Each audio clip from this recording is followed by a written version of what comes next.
Welcome to this Wednesday edition of Market Mantra, the program in which we give you a complete update on the economic, business and stock market news of the day. I am Anubha Rohatgi and with me is my co-anchor in Hindi, Sonu Sood. धन्यवाद अनुभा। नमस्कार श्रोताओं, market मंत्र में आपका स्वागत है। रोज की तरह आज भी हम आर्थिक, व्यापारिक और शेयर बाजार से जुड़ी ताजा खबरें आप तक लाएंगे और उन पर चर्चा करेंगे। और अब शुरुआत में हेडलाइंस के साथ है Anubha Rohatgi. Thank you, Sonu.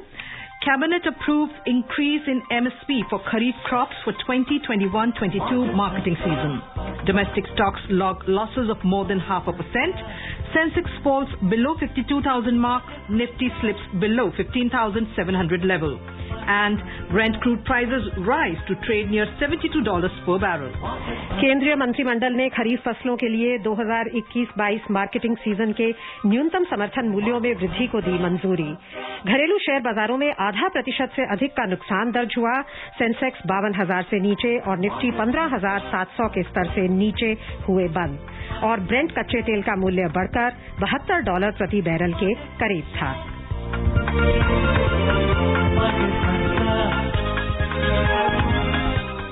आज की पहली बड़ी खबर प्रधानमंत्री नरेंद्र मोदी की अध्यक्षता में आयोजित आर्थिक मामलों की मंत्रिमंडलीय समिति की आज हुई बैठक में 2021-22 विपणन मौसम के लिए सभी निर्धारित खरीफ फसलों के न्यूनतम समर्थन मूल्य में वृद्धि को मंजूरी दी गई।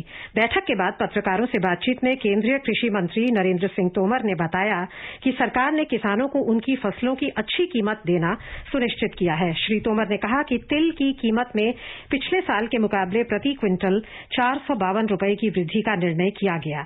उन्होंने बताया कि तूर और उड़द की कीमत में भी प्रति क्विंटल 300 रुपए की वृद्धि की गई है, जबकि मूंगफली की कीमत 275 रुपए प्रति क्विंटल बढ़ा दी गई है। कृषि मंत्री ने कहा कि खरीफ फसलों में ये वृद्धि 2018-19 के केंद्रीय बजट में की गई घोषणाओं के अनुरूप की गई है। और अब इस पर चर्चा के लिए हमारे साथ जुड़ गए हैं कृषि क्षेत्र के विशेषज्ञ हरवीर सिंह। हरवीर जी, आपका बहुत बहुत स्वागत है कार्यक्रम में। हरवीर जी, आप हमें सुन पा रहे हैं? शायद हरवीर जी से अभी संपर्क में कुछ बाधा है।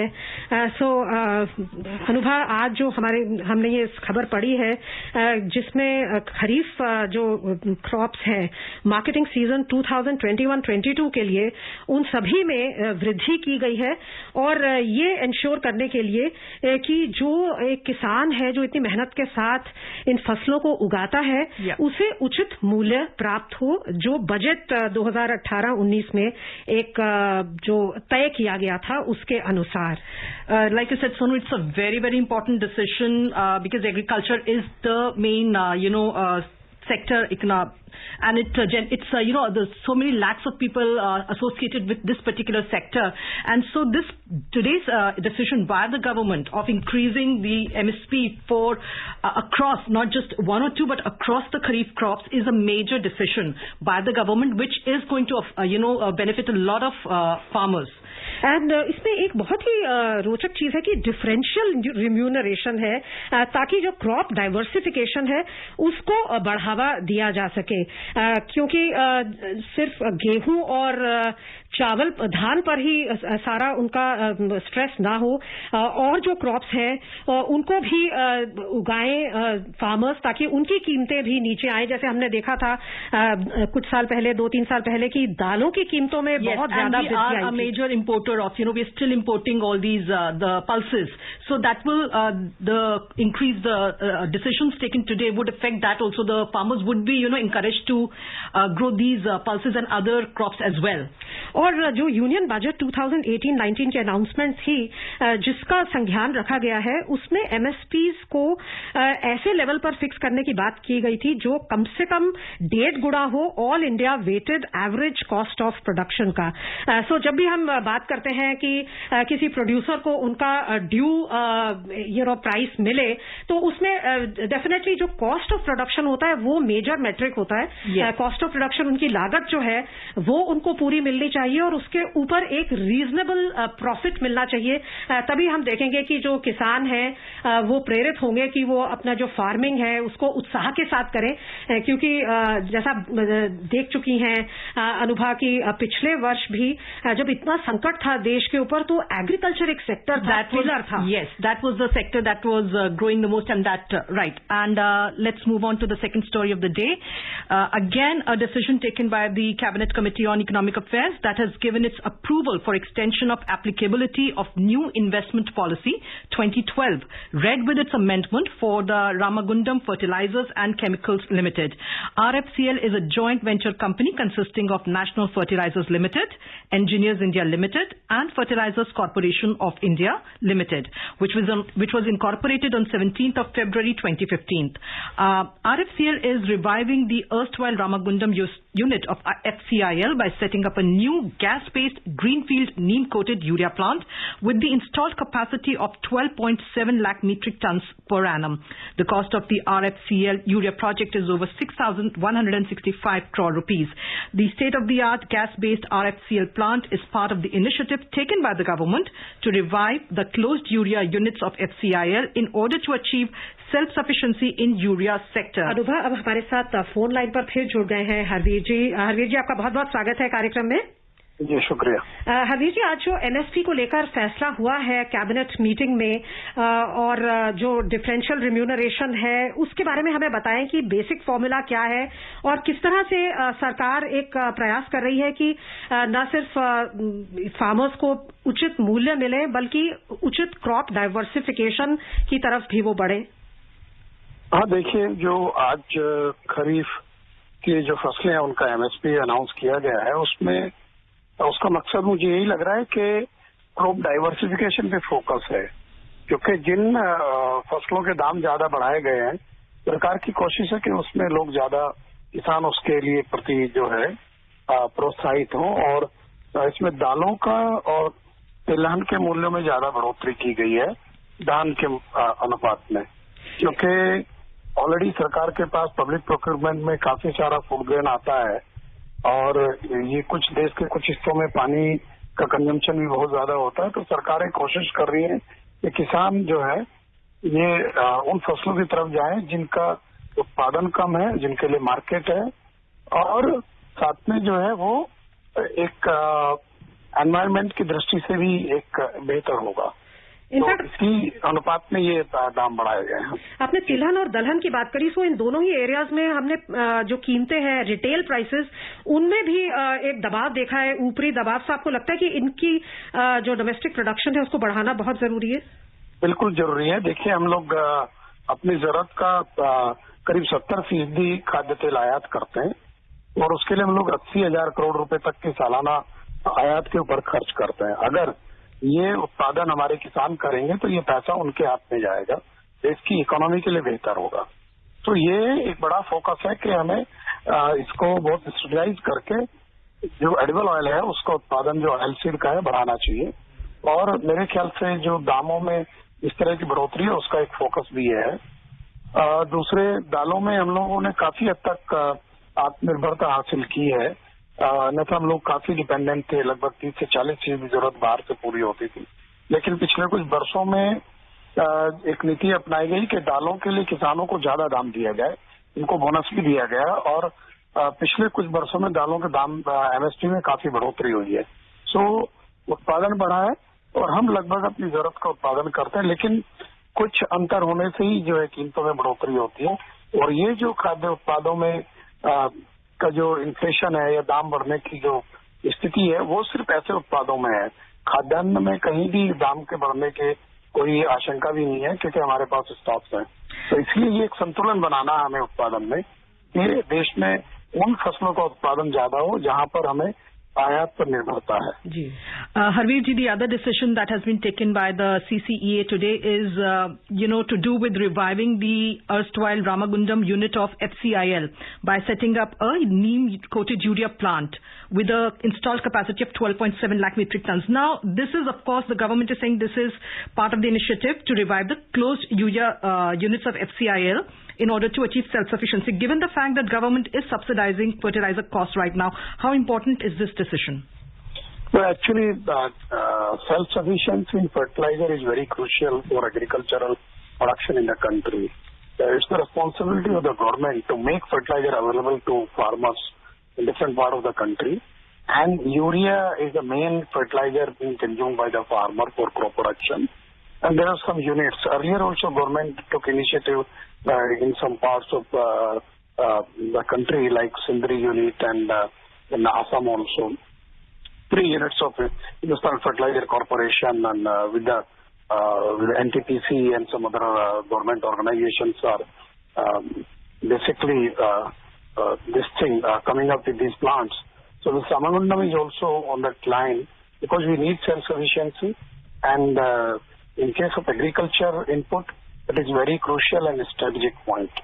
Harvir ji, record procurement, record production और लगातार एमएसपी में बढ़ोतरी, सो आपको लगता है कि ये जो फार्मर्स हैं उनकी समृद्धि के लिए एक अच्छी सिचुएशन है, मॉनसून के भी अच्छे आसार हैं, सो एग्रीकल्चर सेक्टर में जो हमने पिछले साल मजबूती देखी, आपको लगता है उसकी आशा अभी भी की जा सकती है, बनी रहेगी? Yes, actually agriculture did the best in the last financial year. And we had 3.6% gross value product growth in agriculture when economy was shrinking with more than 6%. So that was very important because agriculture not only achieved the growth but at the same time provided market for other sectors also of the economy. And this year also already more than 400 lakh ton wheat was procured. Price for mustard and gram is also higher than the MSP. So farmers are getting good money into their hands. That money in the rural economy is being pumped, definitely will create market for other section of the economy like manufacturing sector or consumer goods and all. And when we are fighting to basically revive the demand in the economy, so this is a very important step, and monsoon is normal. IMD predicted a normal monsoon. So I think this year also agriculture will contribute in a great way to the Indian economy.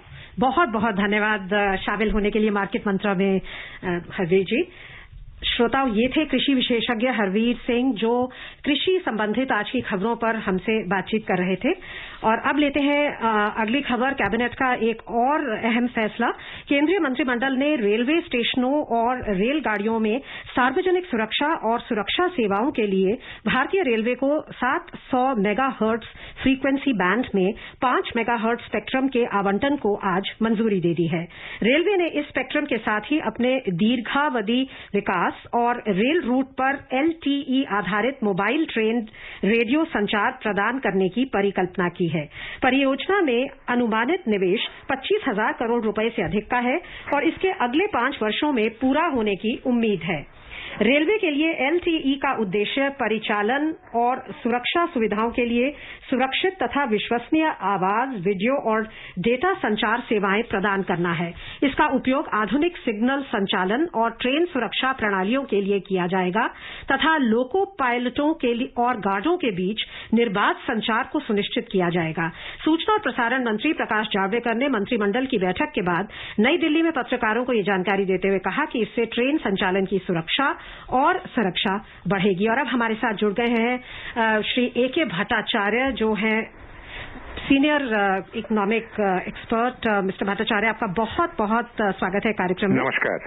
नमस्कार जी। और आज जो अभी railway spectrum को लेकर cabinet के फैसले आए हैं, कई फैसले आए हैं, कुछ एग्रीकल्चर को लेकर थे, रेलवे स्पेक्ट्रम को लेकर जो फैसले आए हैं, ये आपको कितना इम्पोर्टेंट लगता है? न सिर्फ एक कहें कि सेफ्टी और सिक्योरिटी ऑफ ट्रेन ऑपरेशंस के पॉइंट ऑफ व्यू से, बल्कि ओवरऑल अपग्रेडेशन और मॉडर्नाइजेशन जो हमारा इंफ्रास्ट्रक्चर अभी है, ढांचा जो मूलभूत ढांचा है उसके लिए। देखिए, ये जो डिसीजन लिया गया है, मैं समझता हूँ कि ये जो रेलवे नेटवर्क जो है, करीबन 70,000 किलोमीटर का जो रेलवे नेटवर्क है, इसके ऊपर इनकी जो सेफ्टी और सिक्योरिटी की जो स्ट्रेंथनिंग होगी, तो वो तो एक पहला एक बेनिफिट मिलेगा रेलवे सिस्टम को कि रेलवे की एक ट्रेन के साथ दूसरे ट्रेन के साथ कम्युनिकेशन और एक ट्रेन के चलते वक्त दूसरे ट्रेन स्टेशन में उसका कम्युनिकेशन, ये जो कम्युनिकेशन का जो संचार का जो माध्यम जो है उसमें काफी एक जो बढ़ोतरी होगी, जो वृद्धि होगी, जो स्ट्रेंथनिंग होगी, वो एक बहुत बड़ी एक उपलब्धि होगी मैं समझता हूँ। पर दूसरा एक जो कमर्शियल इसका एक आयाम है वो हमें इसको भी नजरअंदाज नहीं करना चाहिए। वो कमर्शियल एंगल ये है कि अगर ये एलईटी लेवल में स्पेक्ट्रम की जो स्ट्रेंथ को बढ़ा सकते हैं तो ये कमर्शियल एक्सप्लॉयटेशन का भी एक स्कोप बढ़ता है कि जिस जगह में रेलवे लाइन जाती है उस जगह में अगर स्पेक्ट्रम शेयरिंग और spectrum offering under the current policy allowed है तो रेलवे को एक नया एक रेवेन्यू सोर्स का एक रास्ता मिल सकता है जो मैं समझता हूँ रेलवे की फाइनेंशियल स्ट्रेंथनिंग में काफी सहायता होगी। आपको लगता है कि इसी तरह की मॉडर्नाइजेशन बाकी जो गवर्नमेंट इंफ्रास्ट्रक्चर है उसमें कहाँ स्कोप है और नया इंफ्रास्ट्रक्चर क्रिएट करना भी एक उद्देश्य है सरकार का। साथ ही आपको लगता है कि अपग्रेडेशन जो एग्जिस्टिंग इंफ्रास्ट्रक्चर है उसका करना भी एक बहुत बड़ा संभावनाएं हैं। बहुत बड़ा संभावना है क्योंकि अगर आपको मालूम होगा कि एक नेशनल इंफ्रास्ट्रक्चर पाइपलाइन है जिसके अंदर 114 लाख करोड़ का एक प्लान अभी अप्रूव हुआ है और वो 2024-25 तक इसकी इम्प्लीमेंटेशन होगा और उसमें रेलवेज का जो शेयर जो है काफी बड़ा है। मैं समझता हूँ ये स्पेक्ट्रम लेइंग और स्पेक्ट्रम को प्रोवाइड करने का भी एक बहुत बड़ा एक उसी के अंदर आता है। उसके साथ अगर रोड सेक्टर को देखेंगे या जो सरफेस ट्रांसपोर्ट के अलग सेक्टर्स में देखेंगे, एविएशन में देखेंगे, ये सारी जगह में अगर इंफ्रास्ट्रक्चर वो 114 लाख करोड़ की जो लागत से जो प्रोजेक्ट्स नए आएंगे उससे ना कि हमारी इंफ्रास्ट्रक्चर एबिलिटी को एक बूस्ट मिलेगा पर उसके साथ साथ जो अर्थनीति में और काफी जो जगह होती हैं जैसे कि जॉब्स होती हैं, डिमांड होती है और एक सप्लाई बॉटलनेक्स को रिमूव करने की जो एक बहुत बड़ी एक लक्ष्य होता है वो सारी लक्ष्य को हम पूरा कर सकते हैं। इस चर्चा को आगे बढ़ाएंगे। पहले लेते हैं सेंसेक्स पर के आज के प्रदर्शन पर एक नजर। मिले जुले वैश्विक संकेतों के बीच सेंसेक्स और निफ्टी आज 0.5% से अधिक की गिरावट में रहे। सेंसेक्स 52,000 के नीचे और निफ्टी 15,700 के स्तर से नीचे बंद हुए। बंबई शेयर बाजार का सेंसेक्स 0.64% की मंदी से 334 अंक गिरकर 51,942 पर बंद हुआ। नेशनल स्टॉक एक्सचेंज का निफ्टी 0.67% की गिरावट से 105 अंक कम होकर 15,635 पर बंद हुआ। विस्तारित बाजार में भी गिरावट का रुख था और यहां प्रदर्शन सेंसेक्स के मुकाबले कम अच्छा रहा। बीएसई मिड कैप सूचकांक 0.71% गिर गया और स्मॉल कैप सूचकांक में 0.95% का भारी नुकसान दर्ज हुआ। The Sensex and the Nifty today fell more than 0.5% amid mixed global cues. The Sensex closed below the 52,000 mark, while the Nifty settled below the 15,700 level. The Sensex at the Bombay Stock Exchange declined 334 points or 0.64% to finish at 51,942. The Nifty at the National Stock Exchange fell 105 points or 0.67% to close at 15,635. The broader market at BSE also logged losses, underperforming the Sensex. The mid-cap index fell 0.71% and the small cap index plunged 0.95%. In the Sensex pack, shares of 8 companies climbed while 22 logged losses. Power Grid was the top gainer as it surged 3.4%, followed by NTPC, which climbed 1.7%. Titan gained 1% and HCL rose 0.5%. In the list of companies which fell, Larsen & Toubro and Reliance both tumbled 1.8%. Bajaj Finserv declined 1.5%. IndusInd Bank and Bajaj Finance both fell 1.4%. In sectoral indices, shares of 16 out of 19 sectors declined. The utilities sector stocks gained, adding 0.9%. Power surged 0.8% and consumer durables climbed 0.4%. In the sectors which fell, energy and oil and gas sector stocks lost the most, with a fall of 1.7%. Realty declined 1.6% and the capital goods slipped 1.5%. Auto, telecom and industrial sector stocks fell 1.3%. The overall breadth of the BSE trade was negative as shares of 1,445 companies gained while 1,741 fell. Shares of 154 companies remained unchanged. Mr. Bhattacharya, the Sensex fell about 53 points yesterday, and today it fell more than 300 points. Now, given that there is a lot of, it's also, of course, the indices here, the markets here were reacting to the global markets, what's happening there. So you think the investors or traders across the world are being cautious and a little jittery ahead of the European Central Bank policy decision and the US inflation data? Of course, they are a little apprehensive of what kind of stance the central bankers, not just the European Central Bank, but also globally other important countries they will take, because the easy money policy that had driven and given liquidity support to the markets globally in that sense may not last too long, or may be phased out. So if that happens, then certainly the bull run that the markets have seen so far may take a pause. So which is why the markets are slightly nervous, jittery, as you said. But let me also say that what has happened in the Indian stock markets, the markets have taken just a pause. Because if you have noticed that the markets have really sort of seen a sharp rise from around 51,000 Sensex a few weeks ago to over 52,000. In fact, they were at all-time high on Monday. Absolutely, they were all-time high on Monday, and they just taken sort of a 300 points pause, decline, and I don't think that it reflects as much the nervousness in the domestic market as to a profit booking that many of the participants must have engaged themselves with. Because when the markets go up, then the savvy investor tends to book their profits so that they can re-enter the market at a more convenient price level. So I don't think too much it should be read into it. I don't see the easy money policy is going to see an end very soon.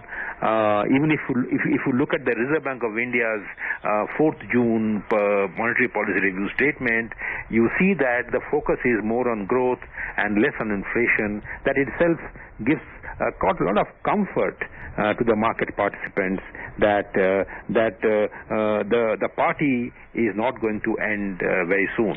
Mr. Bhattacharya, जिस party की आप बात कर रहे हैं वो काफी हद तक FPIs पर भी डिपेंडेंट है, जो ग्लोबल लिक्विडिटी है उस पर भी डिपेंडेंट है.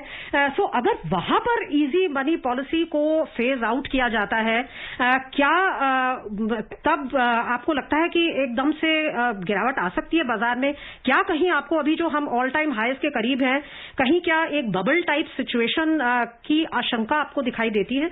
देखिए, जब भी मार्केट इस तरह से ऑल टाइम हाई लेवल में जाती है, तभी भी हर समय जब भी मार्केट ऑल टाइम हाई के लेवल में गई है, तभी हमने एक बबल की एक आशंका हम कर सकते हैं. पर दो चीज हमें देखनी पड़ेगी.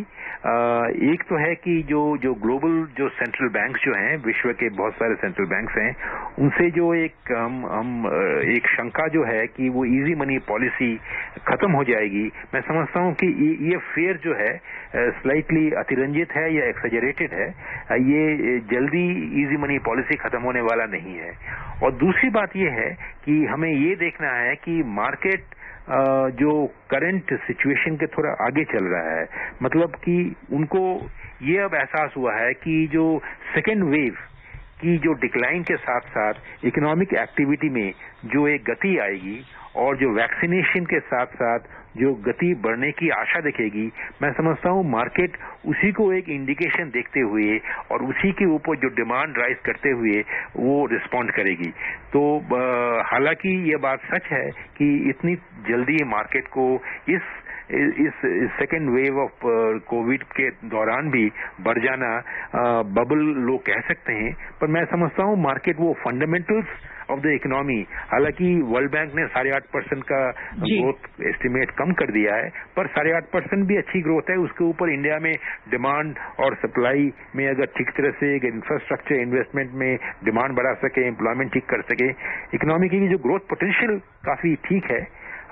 सो जब तक वो उसमें ज्यादा डर या शंका न आए, मैं समझता हूँ मार्केट ग्रेजुअली इसको अपनी जो जगह को 52,000 से तो स्ट्रेंथन करने के बाद ही आगे बढ़ने की हम बात कर सकते हैं। जी, आइए अब चलते हैं करेंसी बाजार की ओर। अंतर बैंकिंग विदेशी मुद्रा बाजार में रुपया डॉलर के मुकाबले 9 पैसे कमजोर हुआ और $1 की कीमत 72.98 दर्ज हुई। 6 अन्य प्रमुख मुद्राओं की तुलना में डॉलर की मजबूती नापने वाला डॉलर सूचकांक भी दिन के कारोबार में 0.11% कम होकर 89.98 पर था।